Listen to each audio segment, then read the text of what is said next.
All right, if you got a Bible this morning, I hope that you do. Go ahead and grab it, and we are going to be in the Gospel of Luke together. Luke chapter 23 is where we're going to land. My freshman year in Bible college, 1999, I took a gap year between high school and college, went up there to the north woods of Wisconsin, just 30 miles south of the upper peninsula of Michigan. It was cold in the winter, and I found out early on that the supposed abandoned mansion of the Chicago mobster Al Capone was just a few miles away from campus. And it was abandoned, it was run down, and this was the time period when there was a movie out called The Blair Witch Project, okay? You might remember this movie.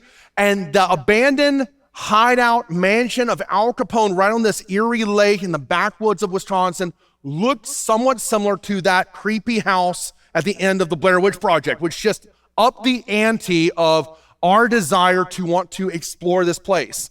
In addition to the creepiness of it, there was a very clearly marked signpost around the perimeter of this place. You had to walk about a mile and a half into the forest in the dead of night, and all the signs said no trespassing, private property.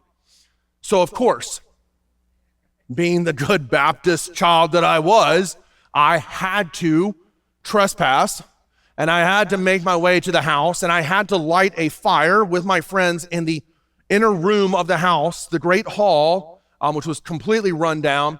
And around that fire we sat and we told our most frightening tales, ghost stories. And I grew up with a father who dealt with demon possession, so I kind of had the trump card, so to speak, on scaring everyone else. And we decided on Halloween night, we had been out there a couple of times, we decided on Halloween night, me and one of my friends, Ruben, to take out 3 of the girls from college, which was forbidden. It was a Baptist Bible college. Guys and girls weren't even allowed to look at each other. And so we decided to take them out, secretly meet up, and take them into the woods and tell them these scary stories around a fire in the middle of Al Capone's abandoned mansion, Northwoods, Wisconsin, freaked them out severely. And so we get all the way out there, a mile and a half into the woods. Everyone's on edge. I'm having fun. We are approaching the house, and we hear voices in the forest at night. And we see bodies levitating. I'm just kidding. No, but we do hear voices. We hear voices. And so right away, I'm like, run for it. We got our flashlights, and we dive underneath these sweeping trees that kind of, their branches sweep down to the ground. And we're laying underneath this, me and Reuben and these 3 girls, terrified in the leaves as these men begin to approach the house with flashlights. And it's obvious from their dialogue, which was not Christian in vocab, that they knew we were there. And they meant us harm. And I'll be honest, all of my false bravado evaporated in that moment. I was terrified. I didn't mind admitting then, I don't mind admitting now, that I was beyond scared. Why? Well, you could argue because these guys are wanting to live in the legacy of Al Capone. Knock some people off this night, some college students, Baptist Bible college students, right? But I think more than anything else, as I look at it philosophically, the reason I was so terrified, the reason you would be terrified is because we know ultimately that we live in a broken world full of unforgiveness. That we oftentimes, most often in this world, in this life, we reap what we sow. We get what we deserve. And we try to pretend as hard as we can, we try to convince ourselves, and oftentimes we even deceive ourselves, that we deserve something better than what we're getting, when in reality, theologically, cosmically speaking, we deserve far worse than what we're getting. And so here I am, underneath this tree at Al Capone's abandoned mansion in the Northwoods of Wisconsin, realizing that if I am caught, there's going to be no clemency, there's going to be no mercy, there's going to be no leniency, there's going to be no forgiveness for my trespass. I'm going to die. And finally, they went on one side of the house. I mean, this was after about 45 minutes of shaking there underneath this tree. And Reuben and I say, we got to go. And like the defending, brave men that we are, we told the girls to run, and we left them in our wake. And we raced back to the car a mile and a half away. And we didn't stop for air all the way, knowing, hey, if we're caught, no mercy. No forgiveness. In the first century of the Christian church, within a couple decades after Christ ascended, they established, churches around the Roman Empire established what was known as the Old Roman Creed. Most likely it came out of the city of Rome. It was originally a testament for those who had been converted, who had trusted in Jesus, to know what to state at their baptism.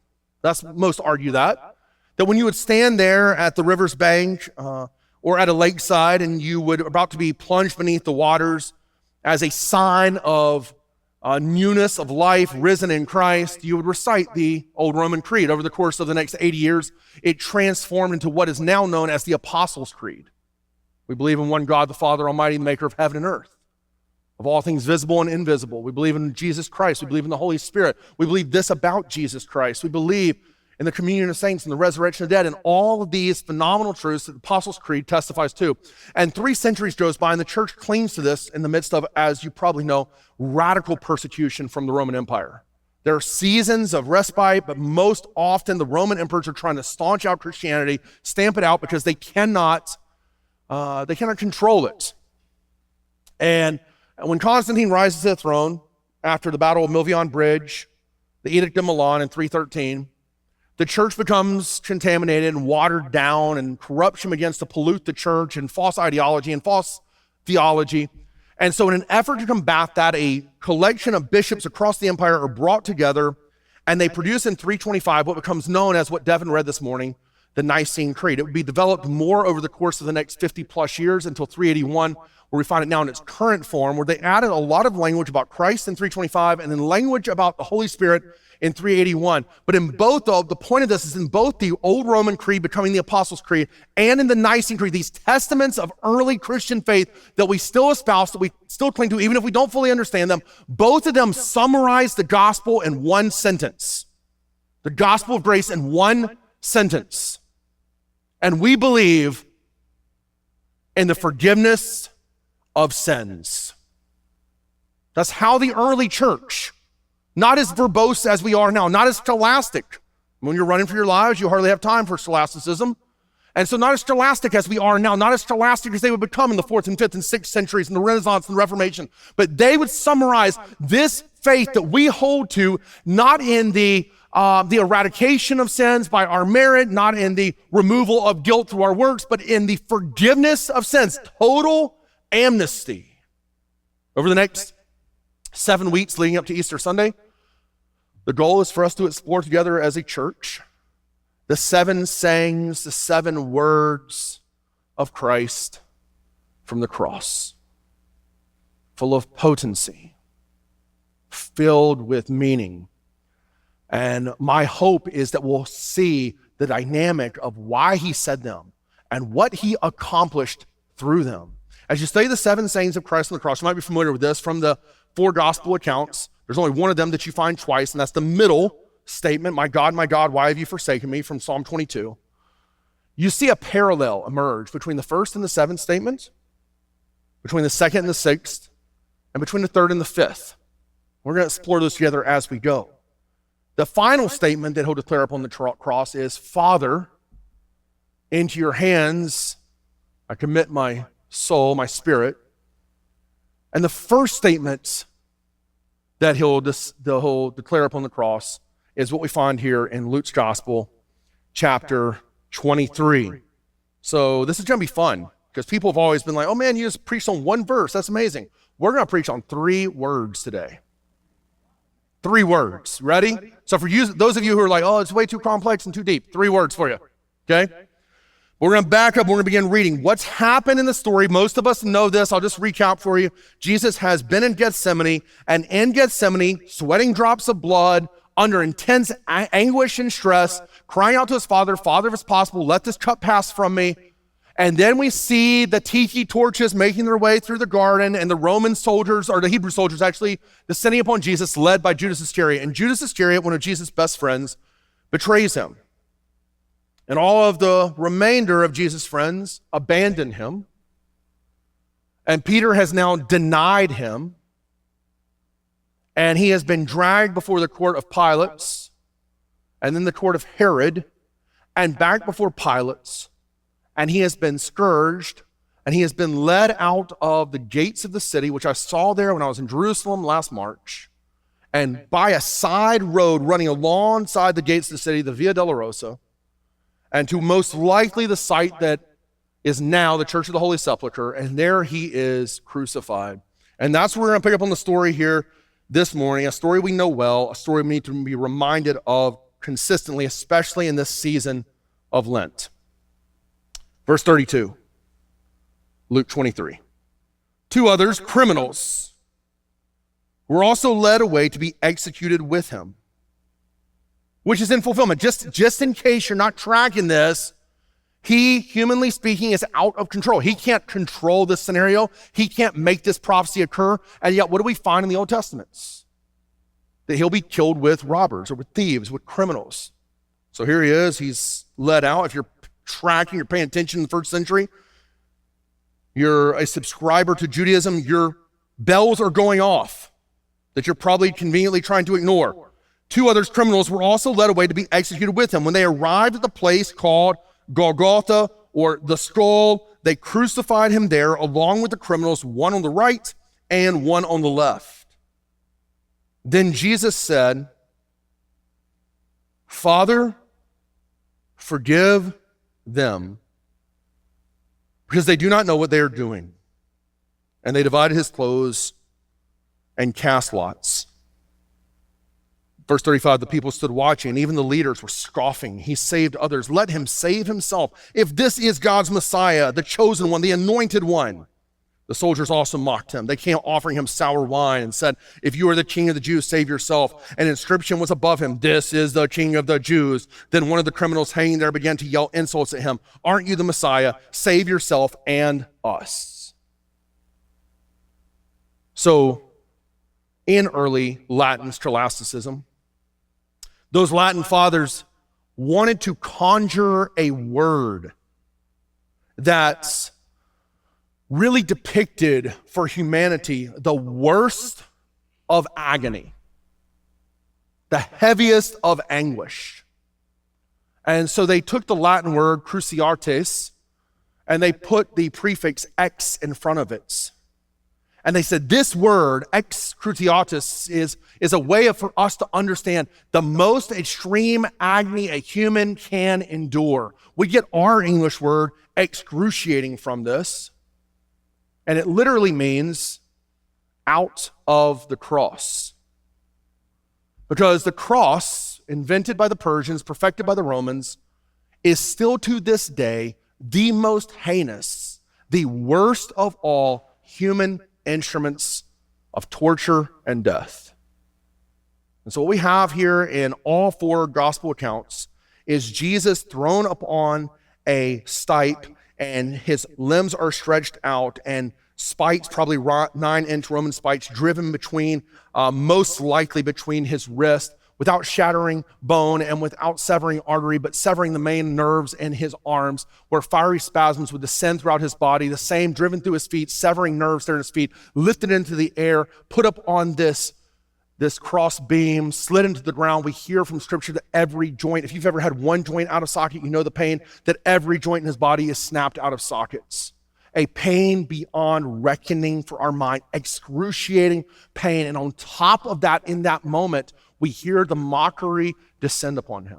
And we have soldiers down below gambling for his expensive garments that have been given to him. And everything about this scene echoes again and again. Blasphemy. The worst of the worst. And yet from the mouth of Messiah, we know it, we hear the words to the scum of society, directed to his Father, forgive them. All right, so what we're going to do this morning is we're going to explore these three words together. And we're going to begin with the word them. Okay, so Evie, my 7-year-old, you guys know her, she's running around this morning, and she had a loose tooth for what felt like months and months and months. Her front tooth was loose. And so probably 3 or 4 weeks ago now, I had picked up Augustine in the kitchen, and Evie was laughing because I was tickling him mercilessly, and he was squirming around my arms, and I was kind of spinning him through the air, and his leg shot out, and he kicked Evie full in the face. and she wanted to cry, but in that moment she couldn't because she almost swallowed the tooth. He expelled it from her gums, and so it almost slid down her throat, and she just kind of froze there, and then she spit it out, and there was blood, and she was worried, and she's like, oh my gosh, I lost a tooth now, it's finally out, look at all this blood, and she was freaking out. And a couple of days later, she had recovered from that, and Daniel said she was doing Evie's hair, and Evie was looking in the mirror, and this is the punchline. Evie looks in the mirror and smiles, and she says this, not even really to her mother or anyone else. She says it to herself, man, I look good without this tooth. Like, that's her testament. That's what she believes to be true. And when I hear it, I'm like, well, first of all, you're not really supposed to, you might be missing a tooth this morning, that's fine. But we know we're not really supposed to be missing teeth. That's not typically how society looks upon us. And so in that moment, I just had to laugh when Danielle tells me this, because I'm like, what a picture of blind vanity is my little girl. And that's what we see at the foot of the cross. That's what we see at the foot of the cross is blind vanity. Really, there's two groups of people emerge. This is really important. Two groups of people emerge at the foot of the cross that are contained in the word them. The first group is the collection of people who would abuse Jesus. Okay, so we can look at it here in the text. Check it out with me. As a matter of fact, we back up in chapter 22, and we see this. This is kind of the first thing. Verse number 63, Luke 22. The men who were holding Jesus, these are his Jewish brothers, the Hebrews, the ones who had the Old Testament, the Torah, holding Jesus, started mocking him and beating him. After blindfolding him, they kept asking, prophesy, who was it that hit you? And they were saying many other blasphemous things to him. Now, any of us, particularly some of you that I know well, but I would say any of us would be upset, we'd be irritated, we'd be infuriated if they did this to someone that we love or to us. Like, how dare you? Like, I don't know who it is, but when I find you, like, that's how we would be. And yet we know it. This is the Son of God, blameless, eternal, the creator of the very hands that are striking his face, the molder of the very mouths that are echoing blasphemy. You jump down to chapter 23 now, verse number 2. They began to accuse him, saying, we found this man misleading our nation. False accusation, distortion of truth, opposing payment of taxes to Caesar, and saying that he himself is Messiah, a king. Verse number 11, he's dragged before Herod. Then Herod, with his soldiers, treated him with contempt, mocked him, dressed him in bright clothing, purple robes, put a scepter in his hand, we know from the other synoptic gospels, and sent him back to Pilate. I find it also fascinating there when you see evil uniting together against that which is good. That day, Herod and Pilate became friends. You jump down to verse number 35. The people stood watching, even the leaders were scoffing. He saved others, let him save himself, if this is God's Messiah, the chosen one. The soldiers also mocked him. They came offering him sour wine. We'll get to that later on. Twice he's offered sour wine on the cross and said, if you're the king of the Jews, save yourself. The inscription is mockery, blasphemy. This is the king of the Jews. They're not saying that with any degree of honest testaments. So you have this group that would abuse Jesus, that would deride him, that would curse him, that would reject him, that would mock him. They hate him. That's one group at the foot of the cross. The other group at the foot of the cross is the group that would misuse Jesus. Okay, there's this group here that's going to misuse Jesus. And we see them kind of in two forms, right? We see them first as the Roman soldiers. Some of the soldiers are not mocking. They don't care about Jesus on the cross. They're used to seeing crucifixion of non-Roman citizens. And so what did they do? Well, Jesus has been gifted, according to the Gospels, this incredible wealthy cloak that he wears upon his body. And so now it has been stripped from him. And as the Son of God hangs naked upon the cross, his clothes are laying down at the bottom, and the Roman soldiers decide they're going to gamble over them. Like, this guy, look, I'm glad this guy died, because in his death, I'm going to be dressed in some nice threads. So we're going to gamble for that. There's also a thief. We talked a lot about, and we'll get to him as well in the coming weeks. We talked a lot about the second thief. Remember me when you enter paradise. The biggest difference, I hope you see this, the biggest difference between the two thieves on the cross are not that they both asked Jesus for salvation. That's not what it is. It's what they asked of him for salvation too. Like one says, as we know, remember me. It's not get me off this cross, alleviate me from all my pain today. It's remember me when you enter into paradise, when you're in your kingdom. And the other thief says, hey, you know what? I heard you do miracles. Are the rumors true? Get me off, save yourself. He's not talking about save your soul. He's not talking about establish your kingdom. He's talking about right here, right now, do what I want. Now, let's just be real. Not much has changed. While his words, Father, forgive them, are directed specifically to those at the foot of the cross, they are in a mega macro sense for all those across all of time who would be his children, who have abused his name or have misused his character. We see this all the time, right? We even see it in churches to some extent, but that first group emerges most often from outside the church. Those who blaspheme him and mock him and deride him and reject him and scoff him and look in the face of all the evidence about him and say, not true, blasphemer, not God, not the Savior, try to deny historic realities. So maybe that's you this morning. Maybe you got drugged here by somebody, or maybe you come to church and you're just like, I just don't believe the claims. I reject the claims of Jesus. The word is, Father, forgive them. Most often inside the church, we're that second group, where we're like, you know what, Jesus, I really, really like you because I believe that your death on the cross meant that I can have a great job and I can dress well. And your death on the cross means for me the testament of the first thief. Get me out of this. How dare you let me go through this suffering? How dare you allow me to be falsely accused? How dare you allow the atrocities of a broken world to compile upon me? Get me out of this. Relieve me from this. That's them. Those who would abuse, those who would misuse. I read a story a while back, but it resurfaced a couple weeks ago. And part of it is humorous, part of it is sad, all of it depicts the human condition. It's a story that took place in 2007 in Bosnia, where a married couple, husband and wife, were incredibly unhappy in their marital relationship. They began to hate, despise, contempt for one another. And so secretly, unaware to one another, they established dating profiles and began to talk to people online, trying to find escape, trying to find refuge, trying to find healing for their lives.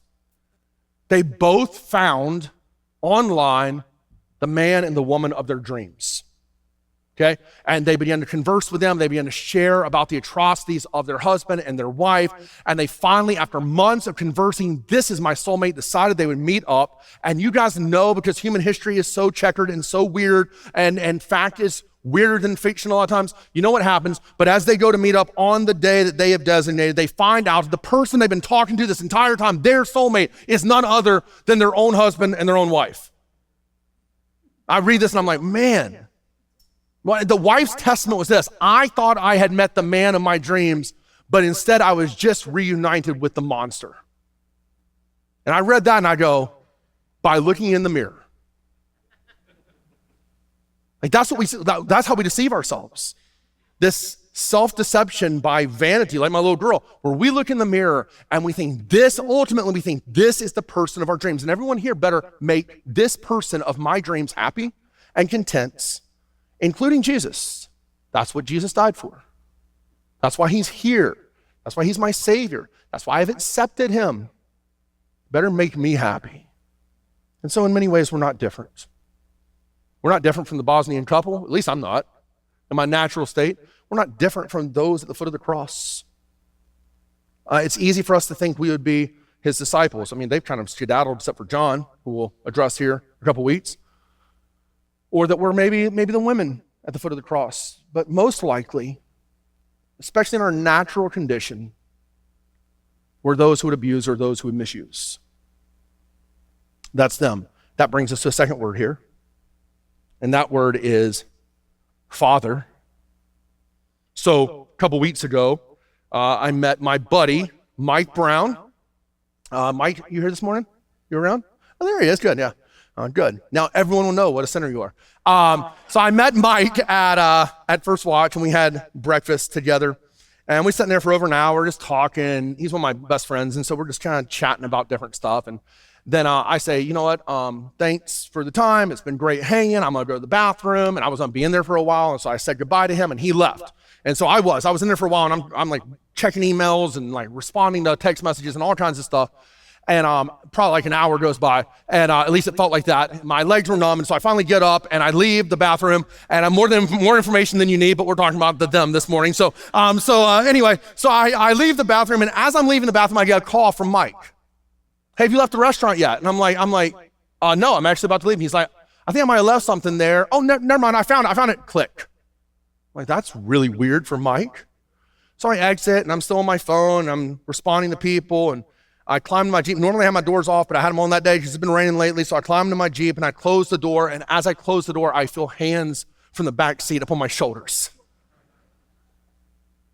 And I turn around. It's not Mike. It's somebody I don't know. I'm just telling you, it's Mike. It's Mike. It's Mike. He's like, I gotcha. And I was like, oh my gosh. And he's like, you have to forgive me. And then he got out and left and went home. And that was it. And we all laugh at that. I even laugh at that. I don't really care. Why? It was easy to forgive him. Well, for a couple of reasons. One, because he's cute, right? We know that. And I like Mike. He's my buddy. He didn't mean any harm. And you know what? He didn't do any harm, ultimately. He made my heart race for a second. I didn't know what was going on. But no harm, no foul, I can forgive. That's the type of forgiveness that we like.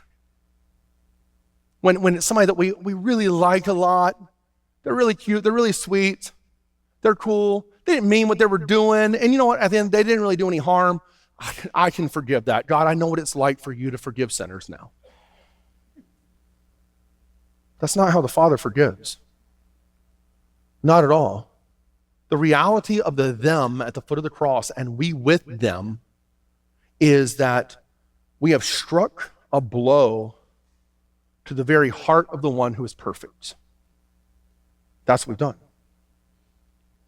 We have abused him, we have misused him, and it's not cute. And it's not beautiful. And it's not popular, and it's not cool, not in his estimation. It is cosmic treason, and it is a colossal deal. That's the one that Jesus is talking to here. I saw this, you can look everywhere to see this, but especially this being now in the season of Lent, I figured I'd go back to where I saw it most on display. I've seen a lot on display in the last year, but most kind of publicly on display. In March, we were in Israel, and at the end of our trip, we made our way to Jerusalem, and at first I was just turned off. Jerusalem is a cesspool in many ways. I did not like it. It is a city, absolutely the most holy city in the world, is absolutely full of idolatry everywhere you turn.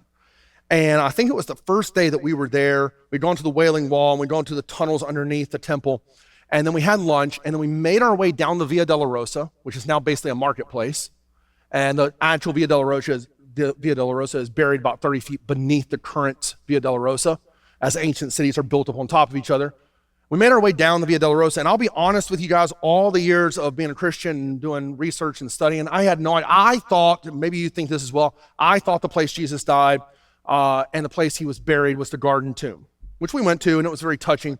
But there's about a 98% chance that the Garden Tomb is not where Jesus was buried. Most likely just outside of the walls of the ancient city of Jerusalem, there was a garden that's been excavated archaeologically and historically. It's been preserved as Christian, and now the Church of the Holy Sepulchre has been built on top of this. And this most likely is where the Son of God was lifted up and where the story of Luke chapter 23 took place. And so I didn't even realize that. We get to the Church of the Holy Sepulchre, and I'm kind of asking, and I'm looking up on my phone, but my phone is not really working because we're in Israel and I didn't buy the plan. And I'm just like, wait, is this what? Like, this might be the place? Like, this is crazy. And it was just myriads of people, like tons and tons of people. You know me, I don't like tons and tons of people. And so we start to go in, and there's a single file line, and we go up to the top, and I see this little placard, and it says something like Golgotha. And I look out a window, and there's this rock outcropping outside the window. And it's believed that's Golgotha. And then we progress around the corner and through all these shrines and temples, and 7 different sects of Christianity share begrudgingly the Church of the Holy Sepulchre, the most holy site in Christianity. Down the stairs we go, and there are all these tombs within the church. And of course, every religion there believes their tomb is the tomb. So they all have the Coptics and the Orthodox and the Roman Catholics, they all have their own tomb that they kind of preserved. And you see people coming in, rubbing their rosaries and kissing the ground and kissing stones and worshiping there and entering tombs and rubbing different stuff on the rocks. And I was just appalled. This is the place of sovereign grace. And yet it has been turned into a house of blasphemy, a house of idolatry, a house of corruption, where the very one who created life, who created these individuals, and who gifted them the possibility of redemption with his son who died there in their place and was buried there and emerged there from the grave for them, is being mocked. It's being turned into a trinket. Power and greed on display. And it's easy for me to look at them and think of how they idolize, and it's easy for me to swing the spotlight away from myself. And as I'm thinking about it this week, I'm going, how do I put this? Who is the worst of the worst for me? It's not the people in the Church of the Holy Sepulchre. The worst of the worst for me, if I'm honest, is anyone who would hurt a child, generally speaking, specifically anyone who would hurt my child. That's the worst. Like, who do I not forgive? Well, it's easy to stand up here and be like, I forgive everybody. But who do I struggle most to not forgive? Anyone who would hurt my child. Anyone.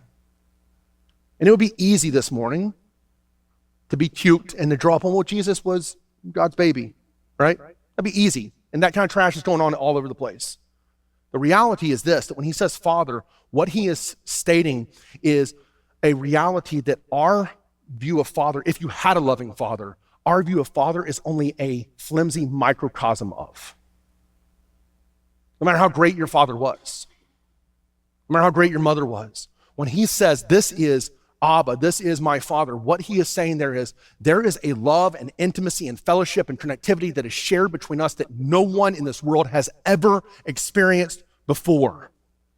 And what I know to be true is this, that for you to answer my prayer from the cross, Father, forgive them, me, your son, before your justice has to die in their place. Like for their transgressions. That's what has to happen, or else this prayer will never be answered. He's uttered another prayer earlier, remember? Father, I already mentioned it, Father, Luke chapter 22. Father, if it's possible, make this cup pass from me. What was he saying there? I don't want to drink the cup of your wrath. We'll get to that in a few weeks as well. I don't want to drink the cup of your wrath. I don't want to bear this transgression. There's a part of the heart of Jesus that is so holy. And so I read a quote by Richard Rohr. I wouldn't recommend Richard Rohr. But I read a quote by him last night, and it said something to this extent. Every time God forgives us, it is God saying that his rules are not as important as his relationship with you. That is a lie.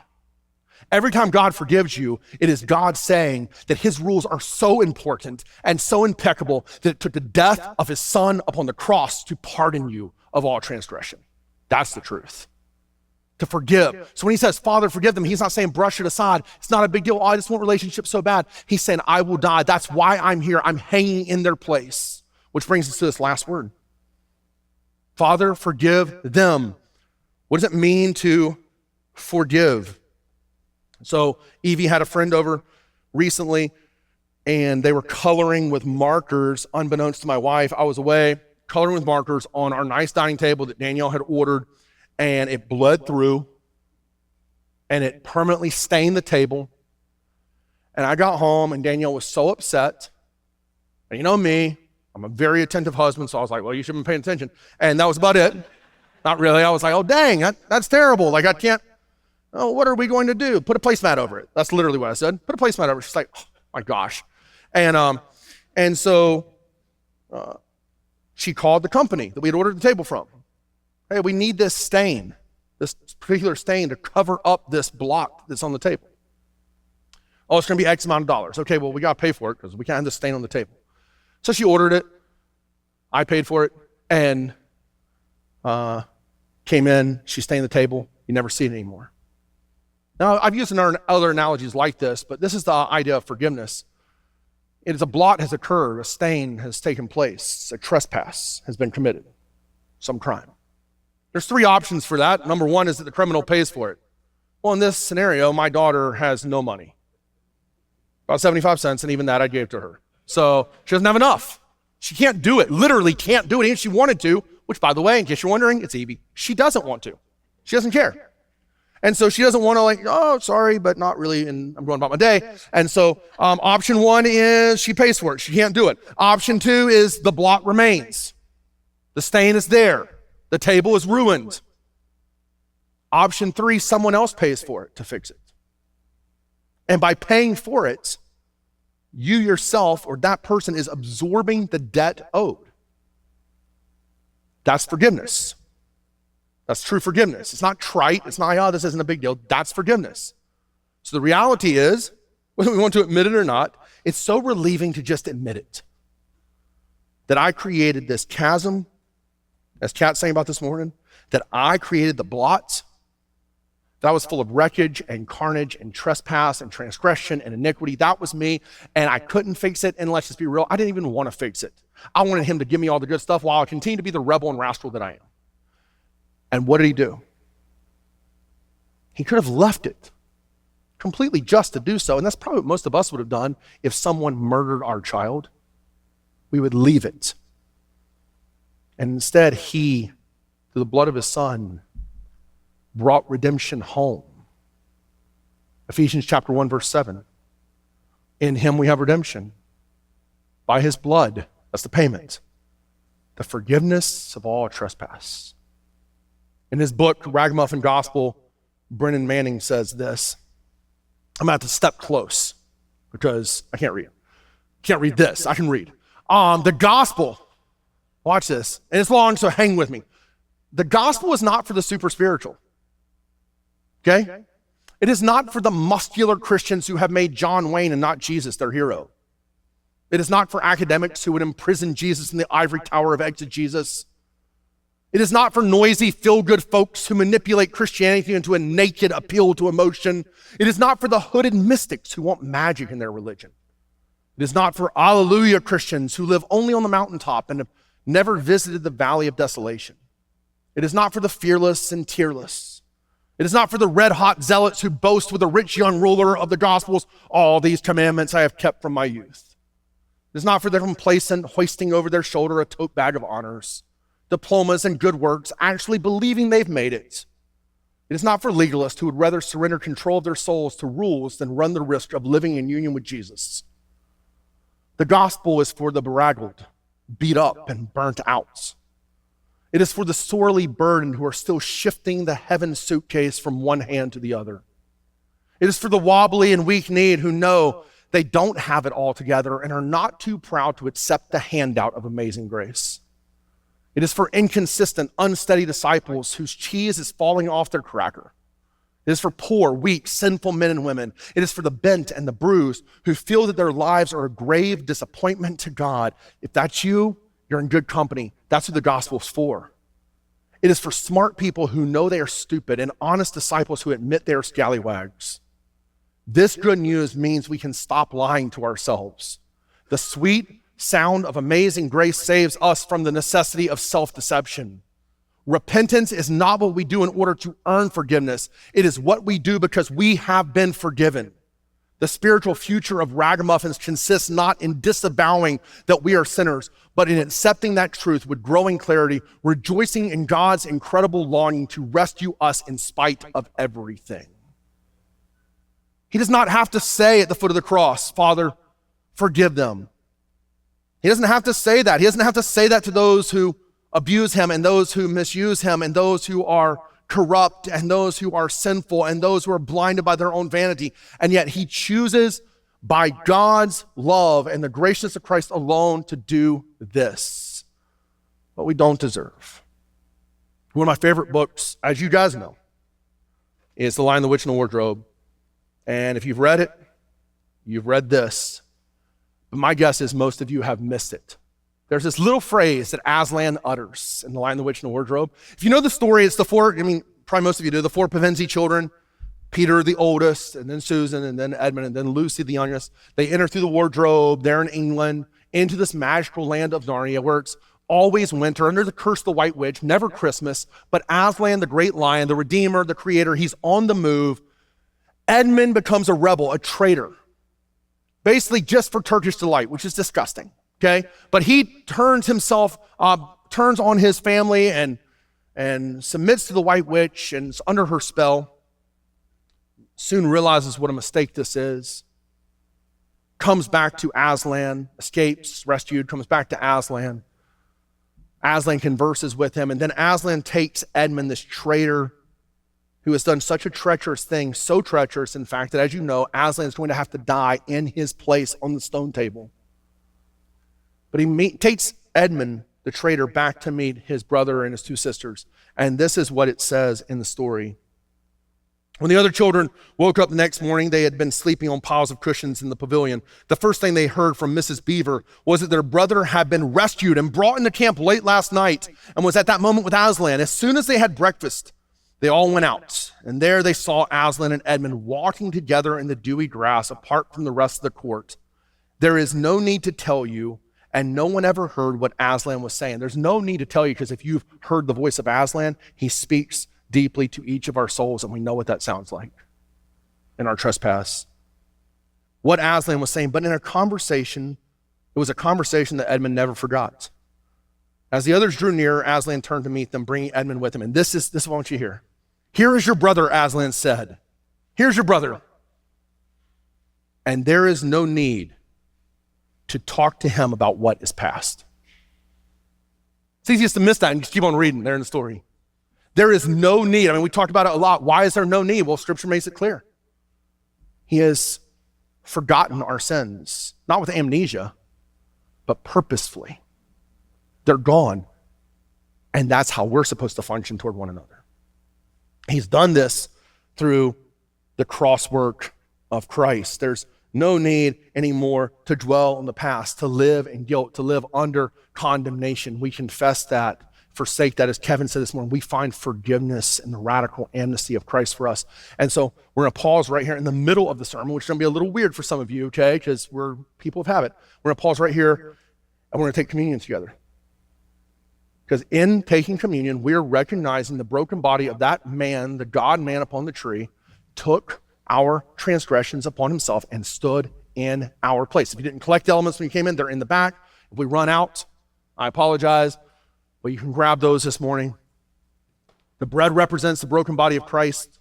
The juice represents the shedding of his blood, the payments that is made, that declares over our souls, there is now no need to talk about the past.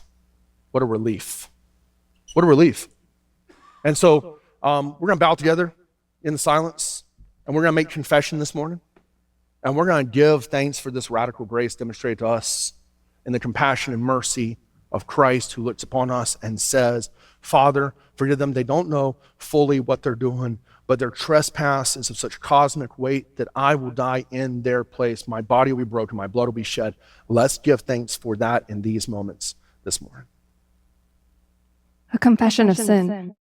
Almighty God, unto whom all hearts are open, all desires known, and from whom no secrets are hidden, cleanse the thoughts of our hearts by the inspiration of your Holy Spirit, so that we may perfectly love you and worthily magnify your holy name, through Christ our Lord. Amen.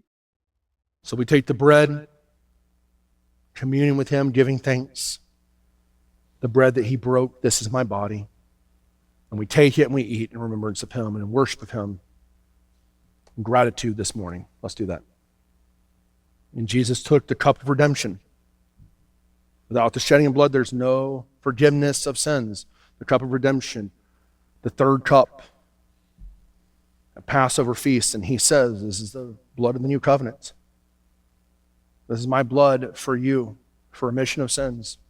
And so we take and we drink this morning in remembrance, communion, worship, and gratitude to him. Let's drink together.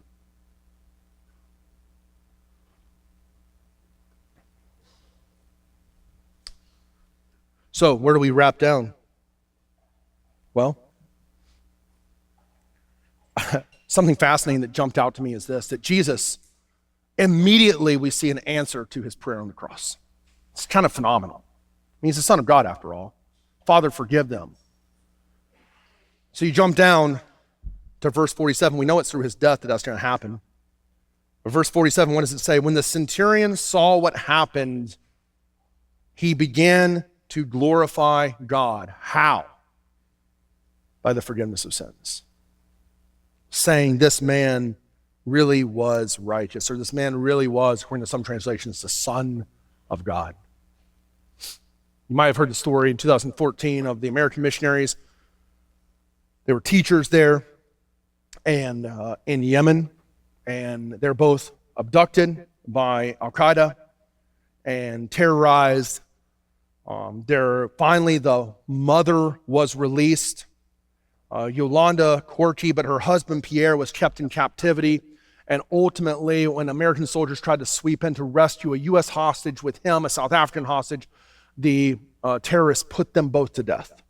He never had a chance to say goodbye to his 3 young children. He never had a chance, really, once his wife was released, to say goodbye to his wife. They were hoping for release. It never happened. And when she was interviewed, Yolanda Corti, alongside of her young children, this is what she said, and it shocked the world. And by the way, this is not an isolated event. This happens with missionaries around the globe all the time. But this is what she said in 2014. What will it help to accuse? What will it help to find out what happened? Will it bring Pierre back? Never. We choose to let it go. We choose to forgive. We have been forgiven much worse. That's crazy. That's countercultural. That's unintellectual. The world would say, hold a grudge, get even, enact vengeance. Christ says from the cross, Father, forgive them. And then we see that actually take place for the centurion, and we see it happen for countless millions across the concourse of history. And now we take that. The primary declaration of the text is not that we should be forgiving. The primary declaration of the text, you guys know it, is that we have been forgiven. But a secondary application for us is, how dare we?